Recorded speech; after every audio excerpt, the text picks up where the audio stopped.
Every war America fights costs billions of dollars. But what if those wars are also benefiting the United States?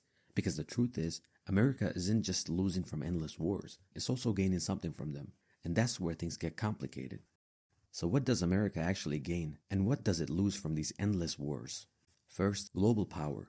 The United States has military presence almost everywhere in the world, especially in regions like the Middle East. Even when wars end, the influence doesn't. This kind of presence gives the United States something no other country really has: the ability to act, respond, and influence events globally. And it's not just military power, it's also cultural. There's something called hard power and soft power. Hard power is force, military, pressure. Soft power is influence, culture, lifestyle, and ideas. And the US has both, to the point where in some countries, people don't just follow American politics. They copy the lifestyle, the fashion, even the way they speak. Now here's where it gets interesting. All these wars cost trillions, paid by taxpayers. But that money doesn't just disappear. It actually flows into massive defense companies like Lockheed Martin and so on. They use that money to build weapons, develop technology, and hire millions of workers. So the money circulates back into the economy, creating jobs, industries, and innovation. It's not that the money is wasted, it's that it's directed. But that leads to a more uncomfortable question. What else could that money have been used for? And finally, strategic control. Military power isn't just about fighting wars, it's about preventing them.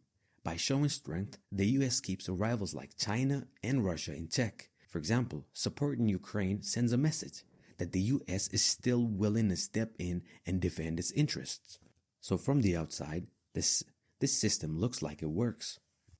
But here's the other side. Yes, that money circulates, but it's still a choice. Trillions of dollars have gone into wars over the past decades. The same money could have been directed into infrastructure, healthcare, education, or economic growth inside the country. So the real loss isn't just the money, it's the opportunity. And then there is the long-term impact. Wars don't end cleanly. They're more like a chain reaction. One conflict creates instability, the instability creates new conflicts. It's like a grenade. The explosion isn't the end. It's the fragments that spread and keep causing damage. And every time one war ends, another one begins.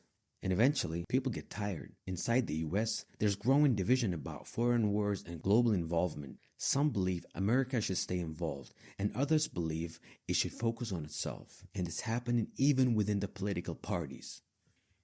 So here's the uncomfortable truth. America isn't just fighting wars. It's maintaining a system that depends on them. A system where military presence, economic activity, and global influence are all connected. And stepping away from that system isn't as simple as just ending a war. So the question isn't whether America is winning or losing, it's whether this cycle can ever actually stop.